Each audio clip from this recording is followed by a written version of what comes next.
So we're going to talk a little bit about the diamond step.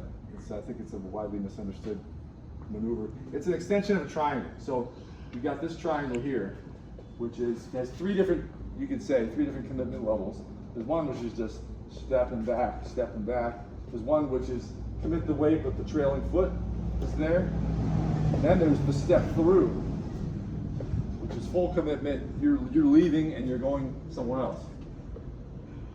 But the question that comes up is like, is this more of like a square turned at an angle, or is it more elongated forward? And the answer that I often give on a lot of questions is yes. In other words, yes to both. So from here, it depends on whether, as I move in on, he throws a 1. As I move in on him, he's not coming in, he's a runner. And I gotta chase him, which means this angle here is obtuse. All right? And then my forward motion is greater. I'm able to move further in 2 steps. But if he's coming in on me, yeah, then, well, I may not even get to move into that space because he's occupying it. Or if he's, let's just say he's static even. If I don't have to run and chase him, I can be here and I can step in. So that means it's more of a, let's just say about a right angle, sometimes slightly acute angle.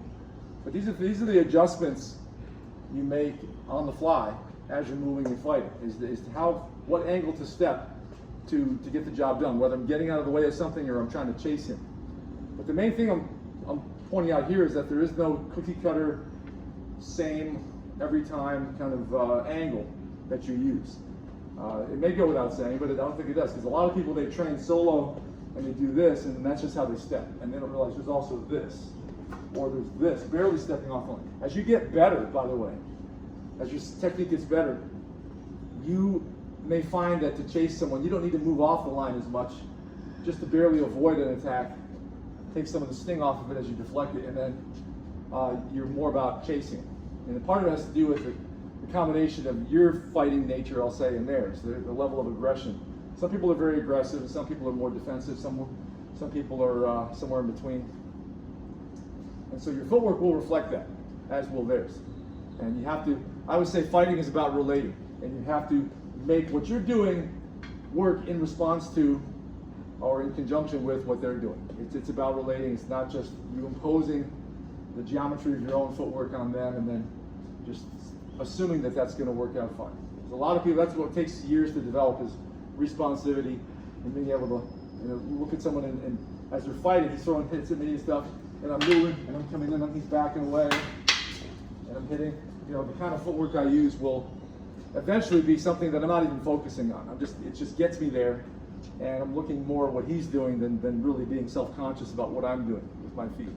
Footwork is the kind of thing that you have to drill it a lot, and eventually stop doing this and start doing this, and then it just kind of, you end up integrating all these different methods of mobility, not just the triangle, not just the diamond, but also in that Hakwan Paiwas, which is a side step and turn, and other maneuvers we do as well. Just a straight side step, all retreating angles, all that happens naturally.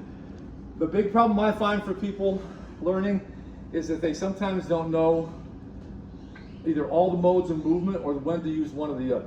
And the two main modes of movement are shuffling or lunging, which is the same foot stays forward as I'm moving forward like this, like a boxer, and then, or like a fencer. And then there's stepping. We use stepping. If I had to run across this room, I'll go ahead and retreat. I'm going to run across this room. I'm going to be running as I'm hitting. So that's the best and the most efficient way to cover a long distance. You wouldn't go 100 feet doing this necessarily. But when I am going forward, I can do short range stepping, which is what we call lateral triangle. My right foot is forward, and let's say he attacks with a 1. And this kind of structure, if I were doing espada y daga, if this was our short weapon, my way to get in. And so using this, and also a lot of knife fighting, using this. This is stepping, but it's not going necessarily any further than this and that. We call it a lateral triangle because it's a triangle that points sideways. So these are some different aspects of footwork that you want to train. And the other thing, two things I'll mention is always practice bending your knees and do squatting motions, explosive ones as well. And then also change the direction. There's another video on our YouTube channel about that, which is just fast run forward, back, go like as far as 6 feet, 12 feet, whatever you want to do. But the change of direction, being very quick, it takes a lot of strength. Not the kind of strength most people realize. It's not the squatting strength strictly.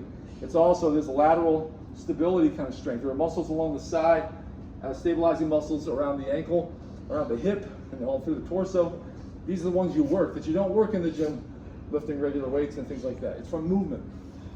Why football players run tires and stuff like that, and why soccer players run around cones and dribble the ball around that. The change of direction is so important. It's part and parcel of what we do as fighters, as martial artists.